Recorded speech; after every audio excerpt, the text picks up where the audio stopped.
वर्षों पुरानी कथा, उसमें भी ये वर्णन किया गया है। तो अकाल मृत्यु हमेशा से चली आ रही, आगे भी चलती रहेगी। तो बुद्धि है, और जो लोग जिनकी बुद्धि नहीं होती है वो ये काम करते हैं।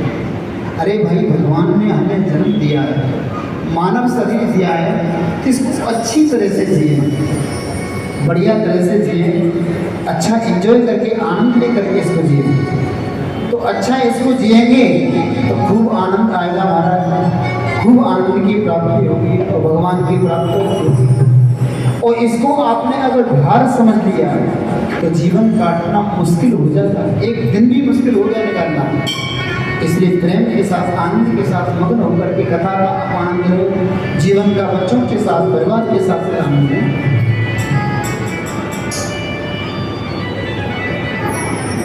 तो अकाल मृत्यु हुई महाराज। कुछ समय बाद गोपन जी महाराज उनके बड़े भाई आए और रात्रि को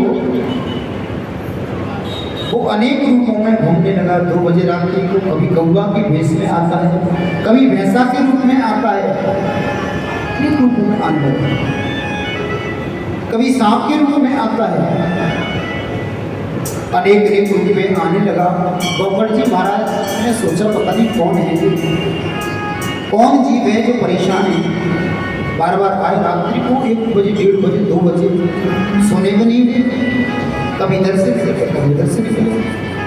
जैसे सपने में सांप दिखने लगे, सपने में भैंसा दिखने लगे,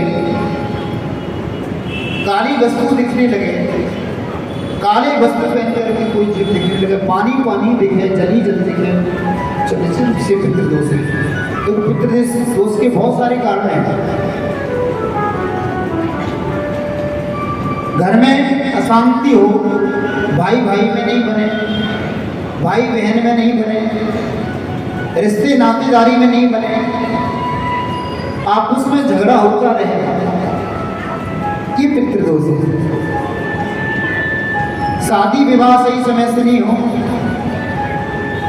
समय से बच्चों के विवाह नहीं हो रहे हैं, ये भी पितृदोष है।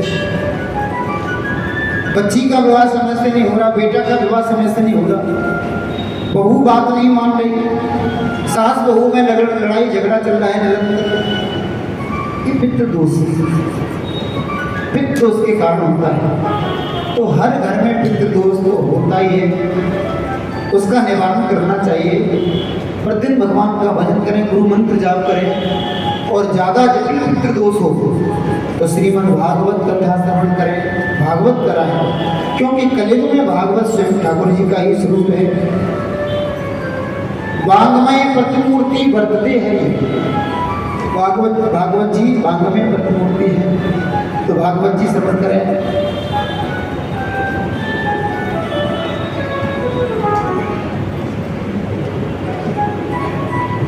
श्री वृंदावन बिहारी लाल की जय, कृष्ण कन्हैया लाल की जय, द्वारकाधीश भगवान की।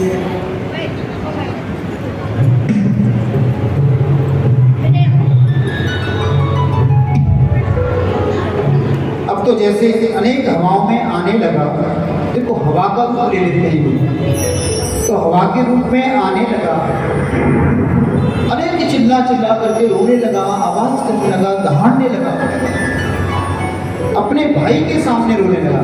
देखो जब पितृदोष होता है घर में, तो निश्चित रूप से घर के किसी न किसी के रूप में आता है, किसी के शरीर में आ जाता है, कभी किसी को सपने में दिखा देता है, ये पितृदोष का रूप होता है।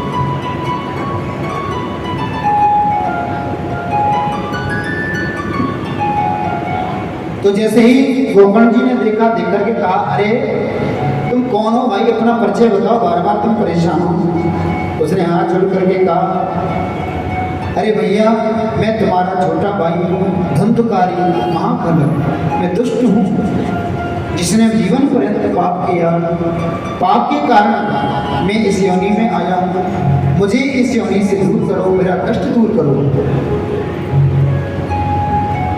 पूरा वरदान सुनाया। उसी समय धुंधकारी की बात सुनी। गोवर्धन जी महाराज ने कहा, अरे भाई मैं निश्चित रूप से तेरी मुक्ति करा करके रहूँगा। अब तो अनेक उपाय संतों से पूछते, कहीं भी हल नहीं हो पाता। गीता पाठ बधिर महूर महू, कई बार गीता पाठ करा लिया तो भी महाराज कुछ दिन शांति रहे, पर वैसा कैसे। कई बार महामृत्युंजय जाप हो गया, लेकिन कुछ समय अच्छा है अनेक यत्न किए, लेकिन सही उपाय नहीं हो पा रहा। उसी समय उनके जो गोकर्ण जी महाराज हैं, उनके इष्ट कौन है? सूर्यदेव भगवान। सूर्यदेव भगवान की स्तुति की और सूर्य भगवान को जैसे ही प्रणाम किया, सूर्य भगवान ने कहा कि श्रीमद् भागवत कथा इनको श्रवण कराओ। जैसे श्रीमद् भागवत कथा की बात हुई, गोकर्ण जी महाराज ने स्वयं ने वाचन करना प्रारंभ किया और वाचन करना प्रारंभ किया। धुंधकारी आया, आकर के कहाँ बैठा? सबको पता होगा, वैसे कथा जो सुनते होंगे उनको पता होगा। सात ग्रंथि के बांस में जो लगा हुआ है, इसको पितृ बांस भी बोलते हैं। सात ग्रंथि के बांस में आकर के धुंधकारी महाराज बैठे, विराजमान हुए और कथा सुनाना प्रारंभ किया। पहले दिन की कथा सुनाई।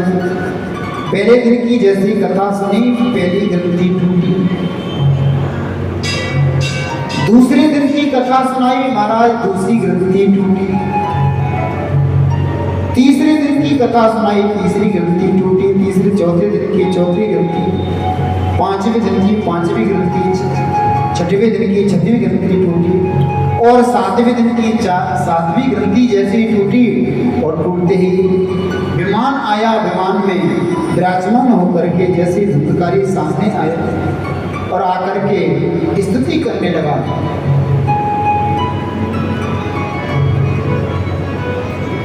धन्या भागवती वार्ता प्रेत पीड़ा